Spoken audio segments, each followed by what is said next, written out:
Recently, I challenged my Italian wife Ava to cook me a meal using no tomatoes. You can watch the video here if you haven't seen it, but I'll just save you some time and say she won easily. Many of our viewers said it was way too easy of a challenge and suggested something a little bit trickier. Let's see how Ava does without her precious olive oil. Questo è l'olio, capito? E questo è il contagocce.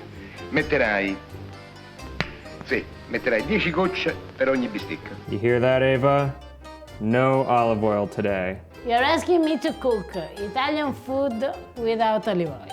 That's right. Now, all of you knows that we drink the olive oil. We don't cook with the olive oil. We drink the olive oil. So maybe it can be difficult, but it doesn't mean that it's impossible.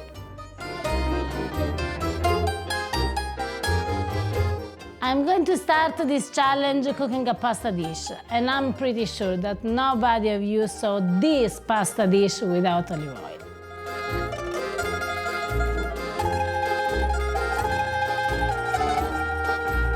It is very weird to see you start to put stuff in that pan without a splash of olive oil first. This is a pasta dish that is made without olive oil.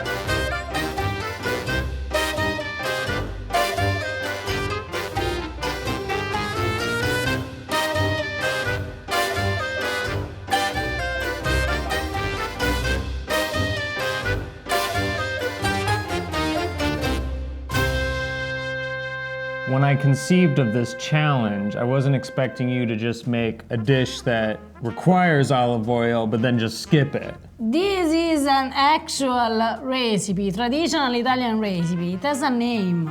And our friends from Napoli, they know what I'm talking about. I didn't just skip the olive oil.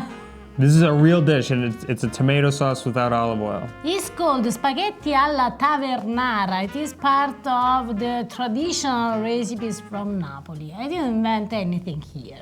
I'll be honest, I'm sort of expecting it to be like a normal tomato sauce, but not as good. Try, Harper, try, because what you should have learned until now is that if people from Napoli, they do something with the pasta, be sure that is delicious. That is true. So, buon appetito! Buon appetito. Why have we been putting olive oil in our sauce all the time? Because with the olive oil is another kind of recipe. This is without olive oil. And it's tremendously good. It's really good. I should have known, because if I've learned one thing from you, it's that usually the simpler you make the food and the more ingredients you remove from the food, the better it becomes. There is one thing that is very important here. And because there isn't olive oil, there isn't a lot of things, it's very important that the tomatoes that you use is a very good tomato. Now choose a very good tomato puree, a very good whole peel tomatoes. During summer, a good fresh tomato. But be sure that your tomatoes is very good. The other noticeable difference is the pepper. You added a lot of pepper, which normally you don't do to a tomato sauce, but that helps to kind of give it some zing. You don't really miss the olive oil. It works surprisingly well without it. I think it's time for you to show me a second course, though.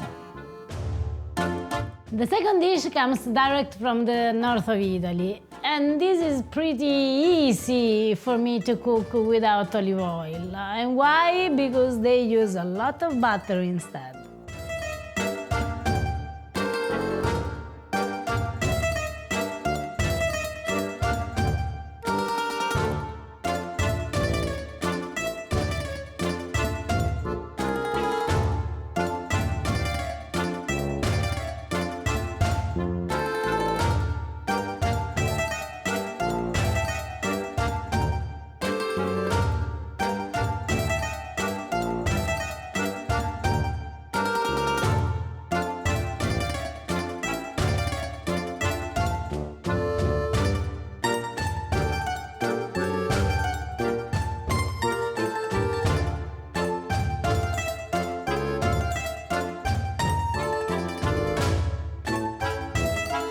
I sort of forgot that there's a part of Italy that isn't completely obsessed with sheep, and they actually have cows, and therefore they have butter. They have a lot of cows and they have amazing butter up to the north of Italy. And with that butter, they cook cutlets like, what is this? What would you call this? This is called scaloppina al limone. And we have several kinds of scaloppina. Scaloppina al limone, scaloppina al marsala, scaloppina con I funghi, scaloppina al vino. Shrimp soup, shrimp stew, shrimp salad, shrimp and potatoes. So are they all cooked with butter? They are cooked with butter and flour. And then at the end you can add the lemon, the wine, the marsala, the mushroom, etc., etc.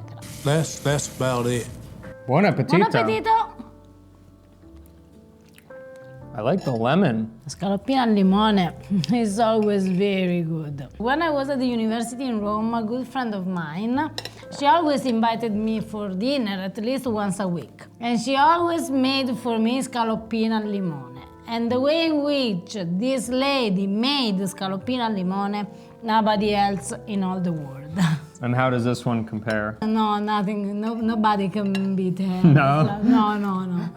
I have one last challenge for you. And I think this is where things are gonna get really difficult. You cook a lot of amazing vegetable dishes for me. It's always some vegetables cooked very simply, seasoned very simply, but always with olive oil. I'd like you to cook me a vegetable side dish without any olive oil. Before we continue, a quick word from today's video sponsor. This is Miesen's brand new Dutch oven. This thing is a ragu machine. We've been wanting to get a Dutch oven for a long time now, but didn't do it because most of the nice brands out there are really expensive. That's what's amazing about Miesen's Dutch oven. It costs almost half as much as the pricier options, but without sacrificing quality. In rigorous stress tests, it outperformed the competition, showing no signs of wear or tear while other pricier options were cracking and breaking under the pressure. A good Dutch oven begins with a cast iron core. Miesen's 4.5mm cast iron provides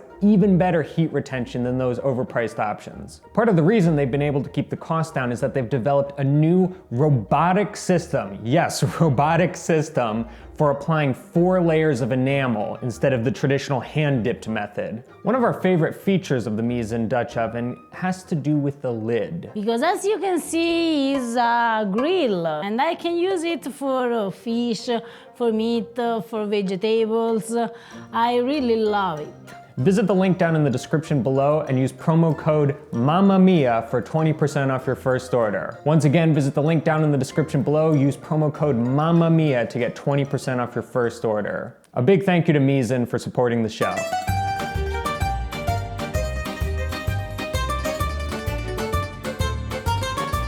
Now that you have cried after you cut all these onions, what you need to do is let them marinate with salt and sugar for a while, and then we can cook them.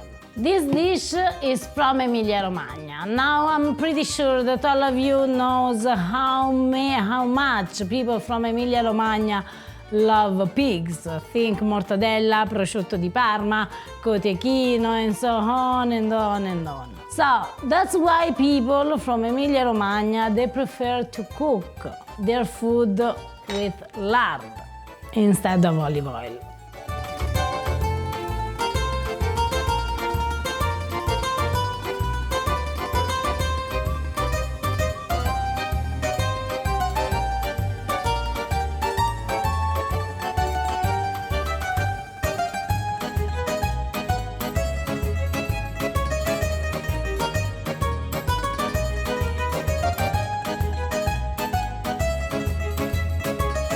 Basically what we do here is just let them cook until the onions become what we say in Italy cremosi, more or less dissolved.